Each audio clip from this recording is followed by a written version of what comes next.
solve agad yung tatlong solid financial foundation natin. Yan, di ba? Yan. So, sino ba si Kaiser, no? So, si Kaiser po is 7 years paying period. So, magbabayad lang po tayo ng 7 years and 13 years to mature. So, ito yung pinaka nagustuhan ko talaga dito, no, na kumbaga hindi tayo habang buhay magbabayad, no? 'Di ba? Yung usually kasi ang naranasan natin dito is every year nag-aano tayo ng ating short term. So hindi natin alam, no, nung time na nakilala ko talaga si Kaiser, sabi ko, at least bayaran ko lang siya ng 7 years. So na-secure agad yung ating healthcare, no? Kahit ayaw mo na ako ang plano ko talaga sa Kaiser ko, ayaw ko siyang i-terminate kasi nga, 'di ba, dumating yung time na tumanda tayo. Yun yung time na lumalabas yung mga sakit natin, no? So ako gusto ko i-secure talaga yung healthcare ko kasi nga ang hirap-hirap po pag walang pera tayo at nagpapa-hospital tayo kung kanino tayo mangungutang. So, unang-una, ito yung inaano talaga ni IMG sa atin, di ba? Yan. So, ngayon, ito yung ating Kaiser Ultimate Health Builder Plan. So, tinatawag natin itong 3-in-1 kasi meron na siyang insurance, meron na siyang healthcare, and at the same time, may mga investment na siya. So, ito yung tinatawag nating perang walang tapon. Kung hindi man natin siya magamit, o di pupunta siya sa investment, no? So hindi na kumbaga hindi na sasayang yung mga binabayad natin dito. Nagka-accumulate pa siya, no? Sabi ko nga, ang inaano ni Kaiser, the more na maging healthy tayo, the more na walang sakit tayo, mas lalago pa yung pera natin. So ang ano lang naman ni Kaiser is naging ano lang natin siya, kumbaga investment lang natin siya para po sa healthcare natin. What if kung nagkasakit tayo, 'di ba, usually yun yung ano natin, na i-secure natin talaga yung ating healthcare, no? Yan. So ito yung tinatawag nating the first name each in healthcare for more than an HMO. More than pa siya kasi nga, di ba, may mga insurance na siya. O, di ba, usually ang naranasan nating healthcare, yung every year tayo nagbabayad, tapos next year, pag hindi natin nagamit, bayad ulit, no? So dito kasi sa ano natin is, kumbaga walang pera ang natapon dito, no? Lahat po napupunta po siya sa investment, napupunta po siya sa ating insurance, no? And ito po yung comparison, no? So, i-compare natin between short-term healthcare, di ba? Usually kung nasa abroad tayo, nung nasa Saudi kami, meron din po kaming bupa. So, ang tawag natin doon is short-term healthcare. Ito usually na in-issue ng company para sa kanilang mga empleyado. Ngayon, ito naman po yung ating long-term healthcare. Ito yung tinatawag nating investment plan natin, no? So, unang-una, yung short-term healthcare, renewal not guaranteed if with high claim. So, hindi na po, kunwari, may mga sakit na tayo, so possible po na hindi po natin ma-renew yung ating short-term healthcare. Kung ma-renew man natin siya, napakamahal na po, no? Dito naman sa long-term care, renewal is guaranteed. So, kumbaga every year po, nare-renew siya. As long as na-approve yung ating policy, no? Kahit after 2 years, after 3 years, nagkasakit tayo, nare-renew siya. So number 2 is yearly increase of premium until age 60. So habang tumatanda tayo, nagmamahal po yung ating short-term healthcare. So dito po is fixed premium for 7 years. So kung 7 years, kung nagkuha tayo ngayon, kung magkano yung binayaran natin ngayon, hanggang 7 years na po yan, hindi na po siya tataas. Wala pong increase ng premium dito. Number 3, generally no insurance coverage. Some provide insurance but very low coverage. Diba usually yung short-term healthcare, yung bupa natin namang insurance yan, no? Kung meron man, napakaliit lang po. Ang kagandahan dito sa long-term healthcare natin, meron po siyang 4 na insurance. Meron siyang term insurance, term life insurance, accidental death and dismemberment, waiver of installment due to death, and waiver of installment due to permanent and total disability. So, kumbaga napakaganda po ng insurance na cover dito sa ating long-term healthcare, no? And number 4, dito sa short-term healthcare, no accumulation of unused health funds. So, if ever na hindi man natin siya nagamit this year, next year, panibago. Hindi po siya kumbaga, yung binayad natin, wala na po yun, no? So, panibago na naman next year, iba na naman, ibang plan na naman. The next year, ibang plan na naman. As long as hindi natin siya nagagamit, nasasayang yung binayad natin. Dito sa long-term healthcare, all unused health fund accumulates with interest. So, pag hindi natin siya nagamit this year, next year, na siya, with interest na siya. Kaya sabi ko nga, the more na maging healthy tayo, the more na mas lalaki yung ating long-term healthcare, no? The more na mas lalaki yung ating fund dito. And, no return of premiums for non-utilization. So, yan, wala siyang ROP pag hindi natin siya nagamit. Yan, sabi ko nga, continue na babayad, no? So, wala po, kumbaga, as in, actually, yung short-term healthcare, ano po siya, expense, parang tinrate ko siya as expense kasi nga, pag nagkuha ko ngayon, o iba next year, panibago ulit, di ba? So, parang expensive siya, no? And dito naman sa number 5, with return of premiums up to 85% of contract price for non-utilization during the paying period. So, pag hindi natin siya nagamit within the 7th year, no? During the time na nagbabayad tayo, ibabalik po ni Kaiser yung 85% ng binayad natin. So, ibig sabihin, parang 15% lang po yung binayad natin para doon sa ating healthcare, no? So, yung 85% ilalagay po doon sa ating investment. Di ba? Napakaganda, no? Parang nagbayad lang tayo ng 15% para lang po doon. Kaya, nung time na kumuha ako nito, no? Pag uwi ko ng Pilipinas is almost, isang 1 year na lang para matapos ko na yung aking plan. No? So, nagbayad ako ng 1 year, tapos parang, di ba, ibinalik ni Kaiser yung 85%, nilagay na po siya sa investment ko. So, di ba, napakaganda, no? Parang nagbayad lang po ako ng 15% para lang po dun sa aking healthcare, no? And dito naman po sa, covers only up to age 60. So, up to age 60 lang po yung shorter. Pag more than 60 na po tayo, senior care na po siya, which is, napakamahal na po siya, no? And dito naman sa number 6, covers beyond age 60 with long-term care yield. So, as long as hindi po natin siya i-terminate, as long as hindi natin i-terminate yung contract natin sa Kaiser, kahit umabot po tayo ng 99 years old, pwede natin siya magamit as long as may laman pang pera yung ating fund. Yan.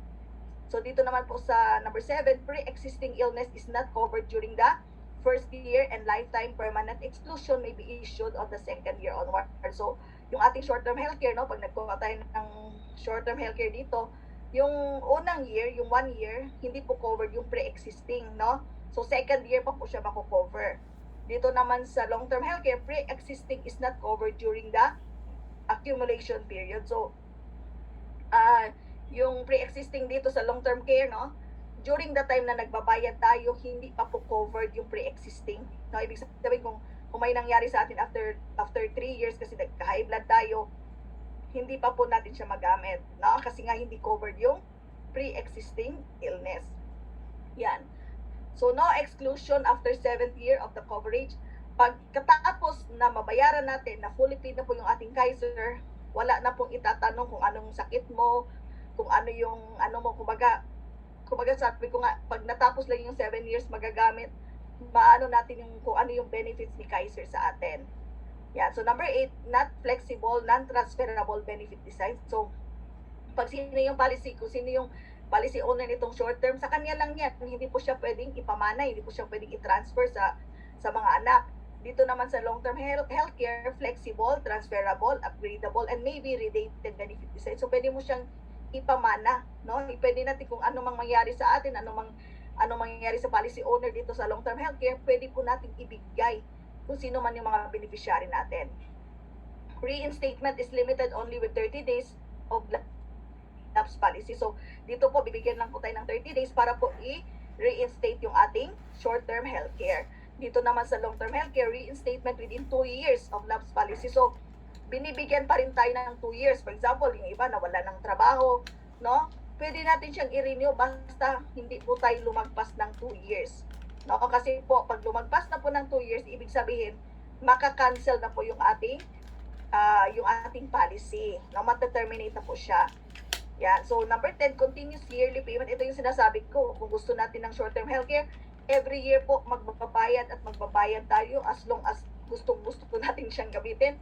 Magbabayad lang tayo, no?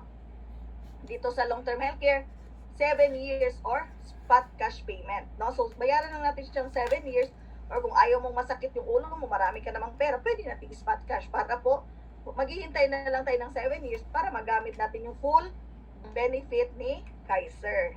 Diba? Yan.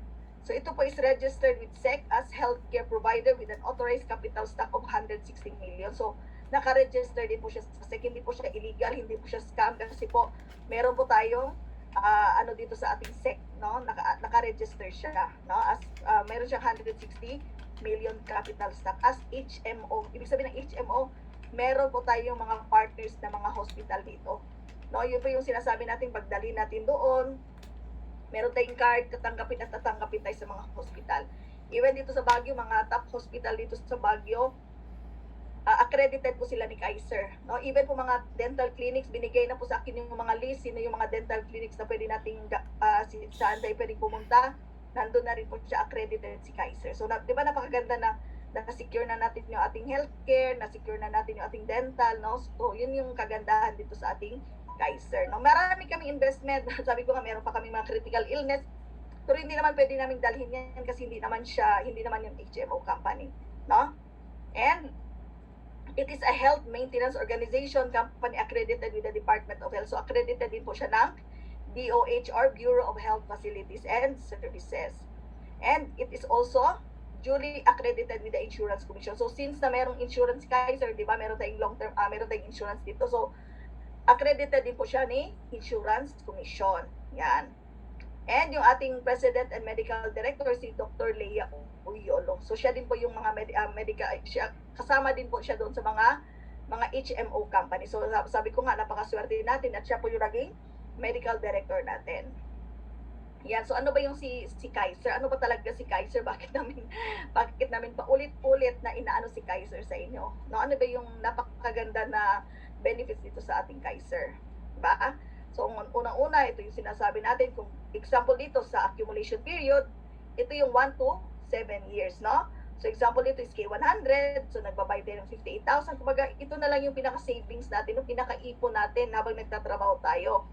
So, nagbayad tayo ng meron tayong contract price na 411,750.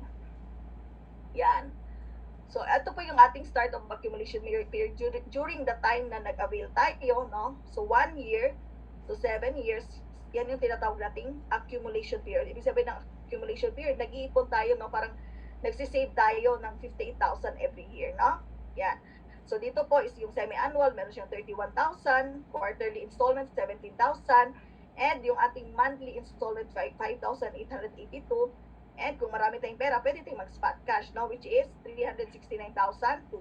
So, nakakatipid, ang laking tipid natin pag nag-spot cash tayo. No? Yan. So, during the accumulation period, no? Ito lang yung mga free, kung baka sabi ko nga, mga freebies natin, no? The time na nagbabayad tayo. So, una-una, meron tayong complete blood count. Yan, fecalysis, urinalysis, chest x-ray, and electrocardiogram, yung ECG, and we have also pap smear for female, no, age 35 and above. So, libre po siya. Ito yung tinatawag nating annual physical exam, no, during the paying period. So, pag nakaabot tayo ng 1 year, yan, libre na po to, no, ibibigay po siya ng libre ni Kaiser. Next is the dental check-up. Libre din po siya, no, yung ating dental check-up. Simple tooth extraction, no, kahit ilang ngipin yung bubunutin, basta simple lang, so libre din po siya.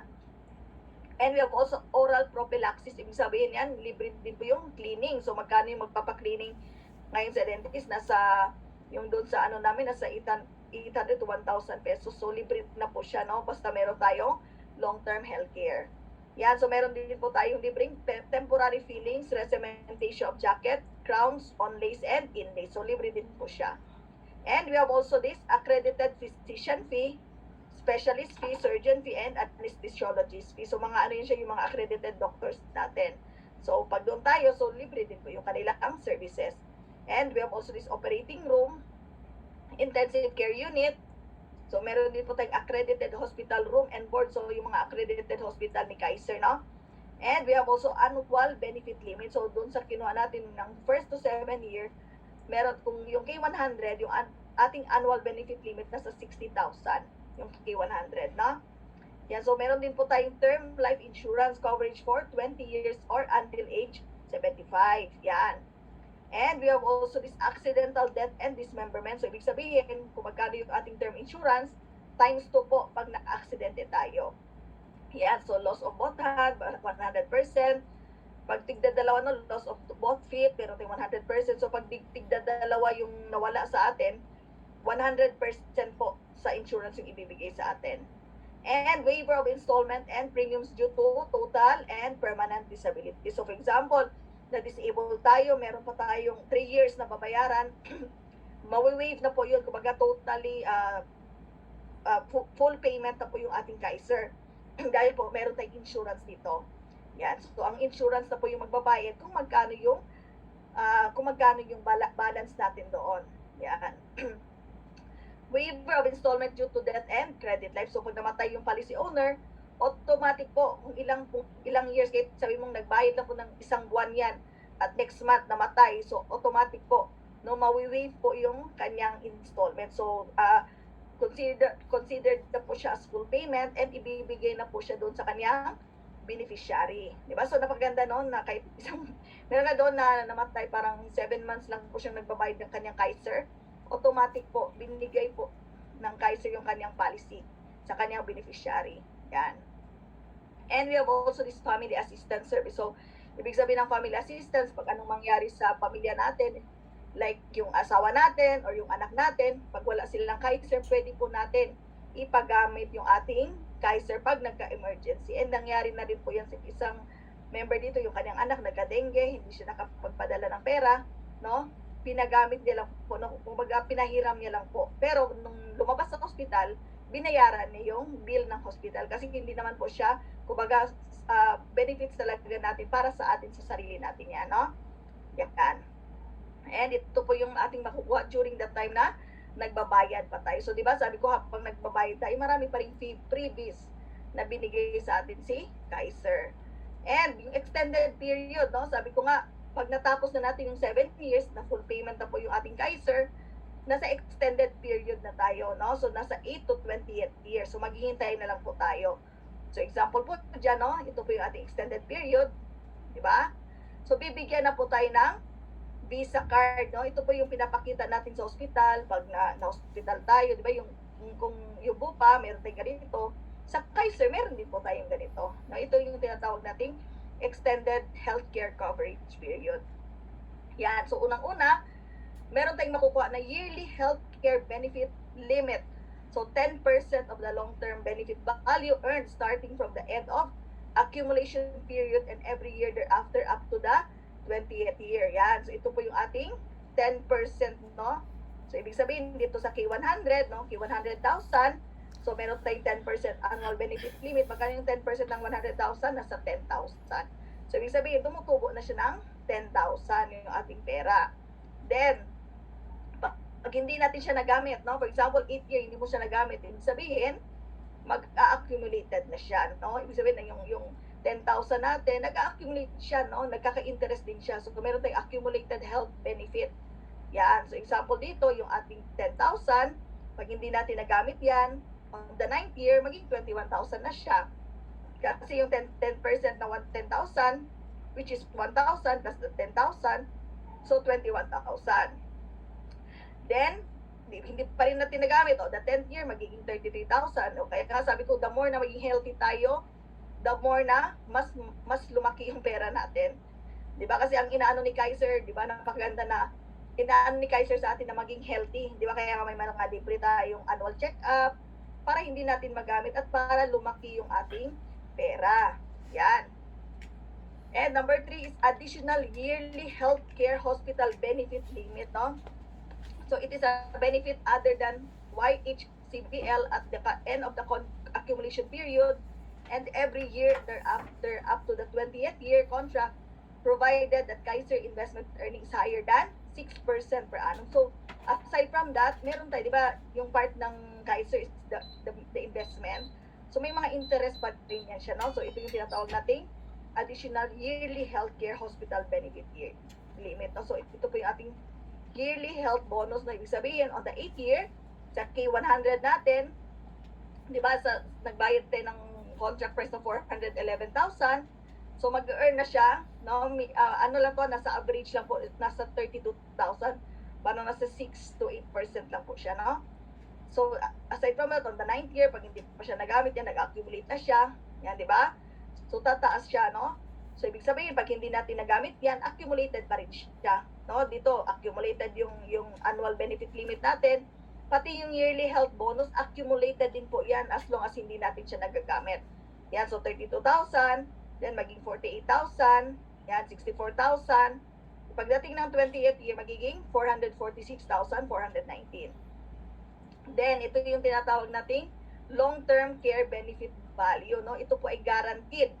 Ibig sabihin ng guaranteed, pag nag-mature yung ating plan, ibibigay siya ni Kaiser sa atin. Guaranteed po siya on the 20th year, ibibigay siya sa atin ni Kaiser. O yan. So ano ba yung long-term care benefit value natin? Upon maturity, bibigyan tayo ng 100,000. So kung K100, yan 100,000. Kung K45 naman, 45,000. So depende kung anong plan yung kukunin natin. Kaya sabi ko nga, kung may pera lang tayo, bakit hindi tayo kumuha ng mas malaki? Sa amin nga, may kumuha ng mga K175 yata yung kinuha niya, no? So, ako, kung may pera lang ako, mas maganda, mas malaki. No?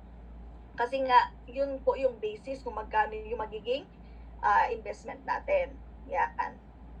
So, aside from that, we have also long-term healthcare experience incentive hospital benefit limit.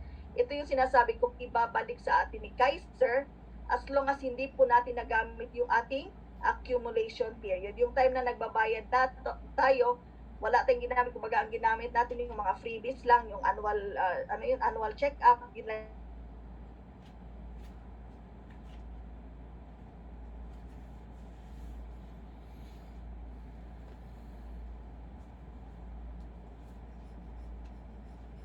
Giving period, yung time na nagsisave tayo, dito po is ibabalik yung 350,000. Yung 85% ng 411,000, which is the 350,000. Di ba napaganda, parang magkano lang yung binayad natin? Almost nasa 66,000 lang, di ba? 15% lang, no? So yun po yung kagandahan dito sa atin, no? Yan. So as total benefit natin, yan. So during the time na nag-mature yung ating plan, so meron tayong, yan po yung makukuha natin.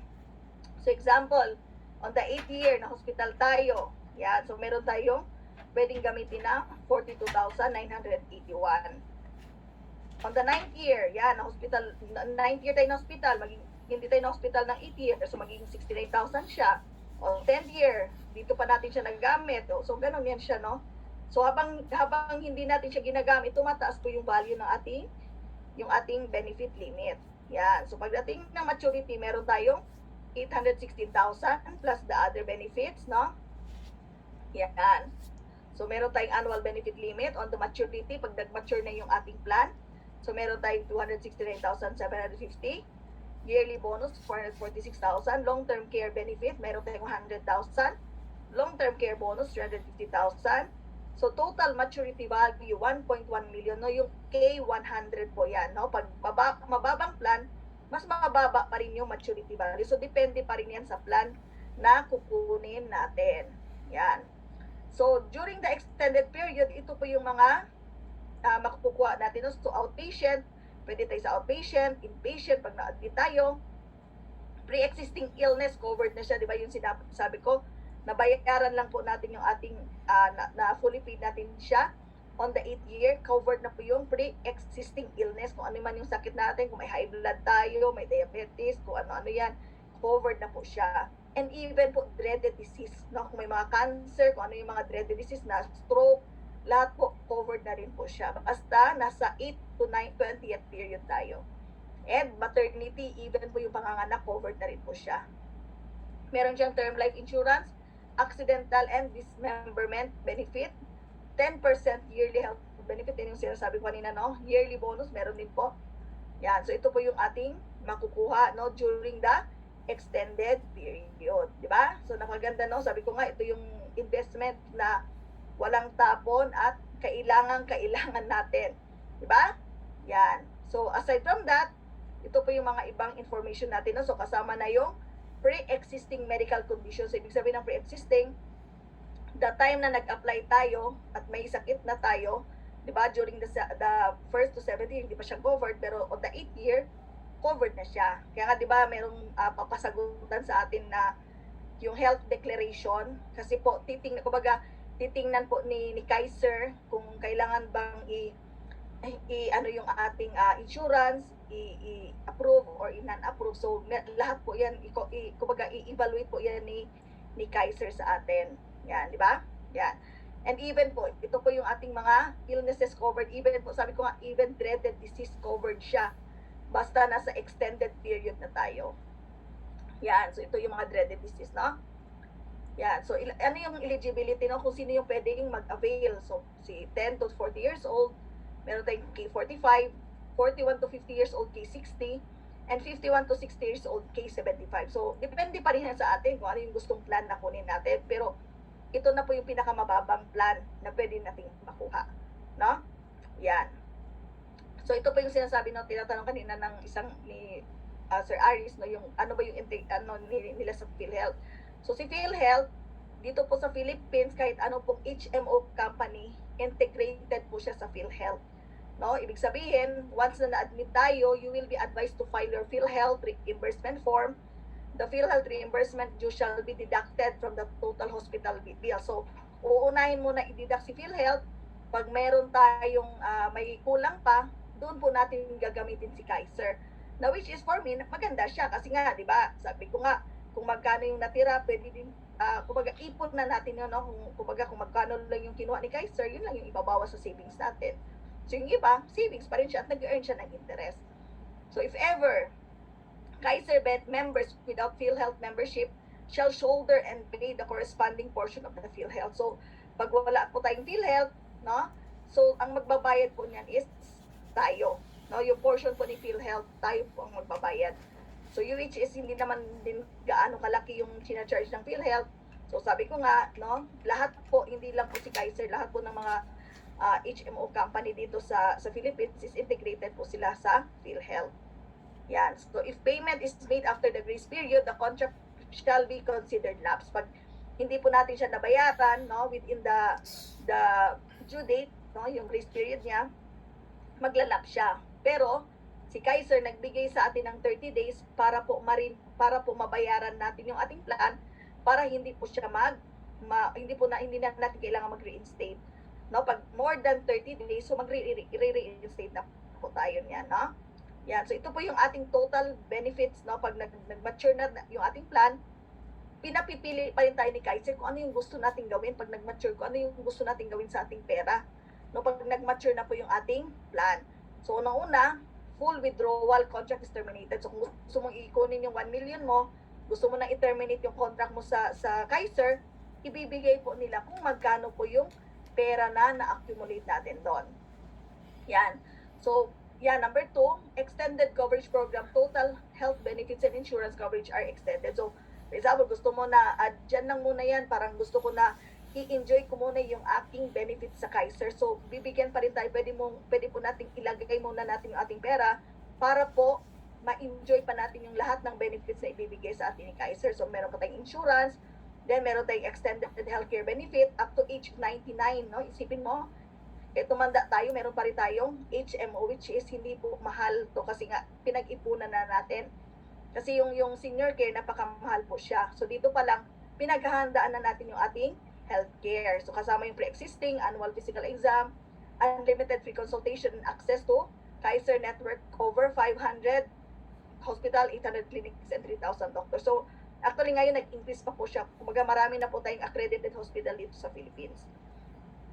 All unused health benefits shall continue to earn projected 10% rate of yearly benefit fund, but such rate shall not be less than the prevailing rates of the saving deposit of the top 3 commercial banks. So, mag-earn pa rin po siya ng interest, not less than, kumbaga nasa 10% pa rin yung average na magiging earning natin dito sa ating fund dito sa Kaiser, kung magkano po yung iniwan nating fund.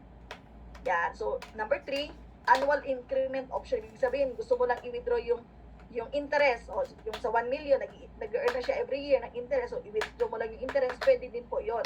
So, the same pa rin, meron pa rin tayong insurance, meron pa rin tayong mga benefit na magagamit natin, and at the same time, kung magkano yung natirang pera, mag-earn pa rin siya ng 10%. And yung ating annual increment option, yung every year po na makukuha nating interest. So, yun po yung mag-earn dito. Yan. So, number 4, partial withdrawal of up to 50% of the total health benefits. So, gusto mong kunin yung 50%. O, for example, sa 1 million, kunin ko yung 500,000. O, meron pa rin siya, no? May mga benefits pa rin tayo. Meron pa rin tayong pre-existing condition, extended unlimited free consultation, Kaiser, access to Kaiser network, remaining 50% balance of total, mag-earn pa rin siya ng interest. Ang mawawala lang dito yung ating insurance. Kumbaga wala na po tayong insurance pag withdraw natin yung 50% of the total health benefits. So sabi ko nga, as much as possible, kung kailangan naman natin ito, kapag kumanda tayo, so ano lang muna natin kasi part of our investment naman to, di ba? Yan, and number 5, apply conversion privilege to whole life up to age 99. So kung gusto mong gawin mo na siyang whole life insurance, o pwede din po up to age 99, may insurance tayo. Diba yan? So ngayon, ito yung tinatawag nating complete financial plan. Bakit? Bakit siya naging complete financial plan? Kasi meron na tayong insurance, meron na tayong investment, at the same time, meron na tayong healthcare. So sabi ko nga, napaka-importante. Ngayon, hindi pa natin ma-realize kung nasa ibang bansa pa tayo. Hindi natin ma-realize kasi po, meron pa naman tayong healthcare sa ibang bansa. Pero pag umuwi tayo ng Pilipinas, dito natin ma-realize na hindi po tayo magsisisi kung nag-avail po tayo ng Kaiser kasi gamit na gamit po siya dito. Napakamahal po magpa-check up dito, napakamahal po ng dental dito, no? Sabi ko nga, i-ready po natin pag uwi natin ng Pilipinas, maging ready po tayo sa lahat ng mga kailangan natin dito, no? Para hindi po tayo magiging back to zero, no? Mauubos yung retirement natin, kaka-hospital, yung investment natin, may ibenta natin kasi wala tayong panggastos sa hospital. Marami pong nangyayari dyan, even po yung example ka na lang, yung auntie ko na nag-retire, wala, as in wala, ultimo bahay, hindi na bayaran. Kumbaga, na maraming malaking sweldo niya, kaso lang hindi talaga pinaghandaan yung future. Yan, so dapat paghandaan natin siya, no? Yan. Yan, o, tapos na pala tayo, no? So, kung may mga katanungan tayo, yan, nandito naman yung aking partner. Yan. Congratulations, Ma'am Jasmine. Okay, bigyan natin ng palakpak daw or yung heart daw. Thank you, Ma'am Jasmine. And of course, thank you sa mga nag-join sa Kaiser ni Ma'am Jasmine. Yan, kung may mga katanungan tayo, pwede natin i-raise yung mga questions natin ngayon.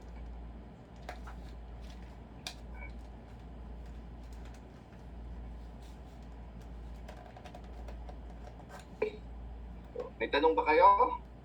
Malinaw ba? Malinaw? Sir Tony, may tanong ka ba, Sir Tony? Yan. May Sir tanong Ben. sila, naka-raise yung mga kamay nila.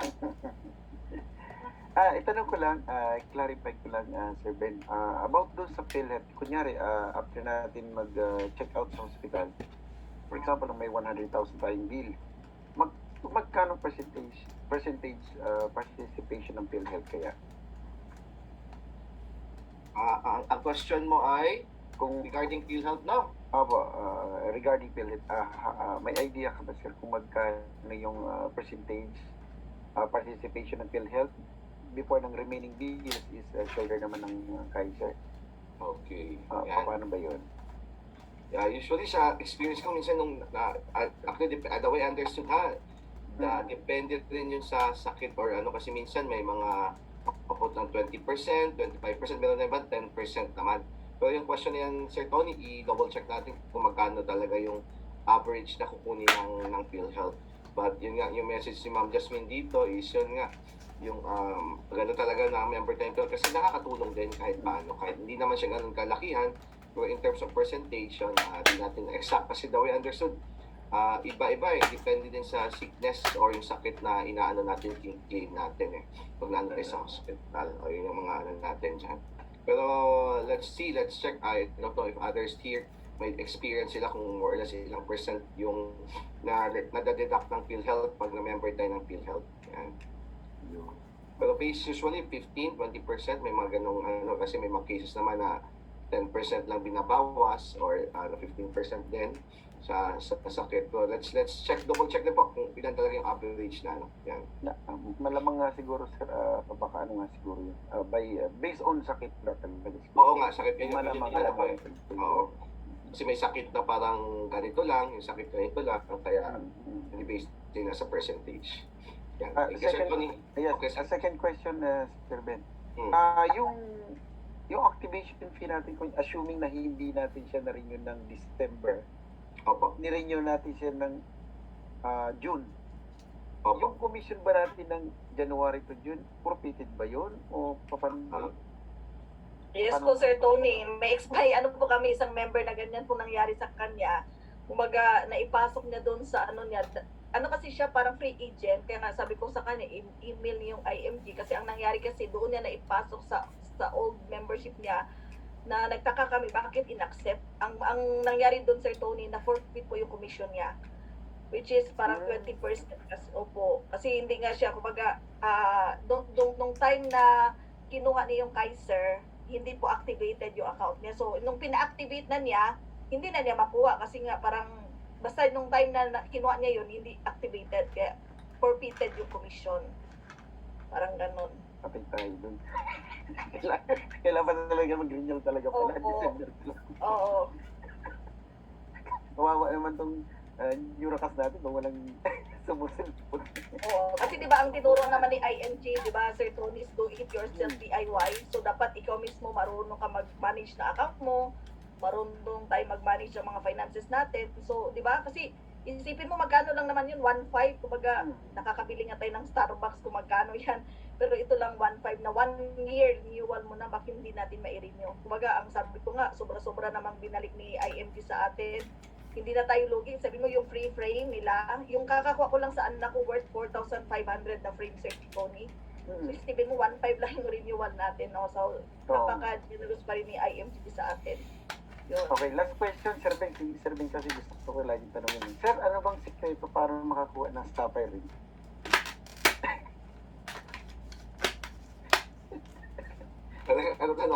Actually, yung gagawin lang po na talaga natin, mas marami tayong una-una talaga, yun, ginagawa natin is yun, gawin natin itong mission na to. Wala po tayong pipiling tao, yun, mag-train tayo ng mga leaders, balikan natin yung mga leaders, kausapin natin sila, yun. Kasi ultimately, pag nakita po nila yun na ginagawa din natin, yung sa atin mismo tayo naging modelo, gagawin din nila yan. Kaya nga, yun, continuous yung meeting mentality po, Sir Tony. Yung meeting mentality, yun nga, lagi namin sinasabi na i-meet nyo yung members nyo, kausapin nyo sila. Kasi dito sa IMG, actually, itong presentation na napakaganda. Kasi membership orientation, at the same time, present din ni Ma'am Jasmine yung Kaiser. And alam po natin, dito po kasi alam po natin, financial industry is one of the biggest industry na talagang nagbibigay ng magandang benefit. Which is, hindi lang, ang ano naman dito is walang shortcut po. Talagang it will take time, we need to study, we need to understand, we need to share. Ayun, babahagi lang po talaga natin, Sir Tony. Yun nga, lagi kong isang sikreto talaga natin is meeting mentality, follow-up mentality. Follow up po natin yung mga kasama natin. Yan, i-ano natin sila, explain na natin bakit anong pwedeng gawin mangyayari pag ginawa natin dito sa IMG, ito pa lang pwedeng mangyari. Kaya yun, Sir Tony, yun lang, balikan natin lahat ng mga taong nakasama natin na natutulog na, puntahan natin sila, kausapin na. At sa one thing po, focus lang talaga, focus tayo dito. And sabi po ni Ma'am Jasmine, honestly, I'm not we are very active po sa real estate. Dati po talaga kami, marami nagtatanong, pero tinanong na namin talaga yun. Sabi namin ni Ma'am Jasmine, focus lang tayo dito kasi ito yung ano natin. May mga goals kasi tayo dito, hindi lang para sa ating mga sarili, para sa ibang tao na maabot din ng kanilang mga pangarap. Yung ginagawa namin, Sir Tony, ano lang yan. At saka one thing po, Sir Tony, nag-enjoy kami sa ginagawa natin. Hindi tayo na... Kulitin mo lang, Sir Tony. Kulit-kulitin. Galing. Kaya gusto ko mag-ano sa inyong dalawa kasi how to be you lang yung question ko eh. Ano lang kami, we're enjoying at saka yun, support each other, Sir Tony. At saka yun, marami naman tayo, no? Marami naman dyan. And yun, si Ma'am Jasmine kasi laging nagaganito. And yan, hardworking. Dapat kailangan din natin ng time talaga dito.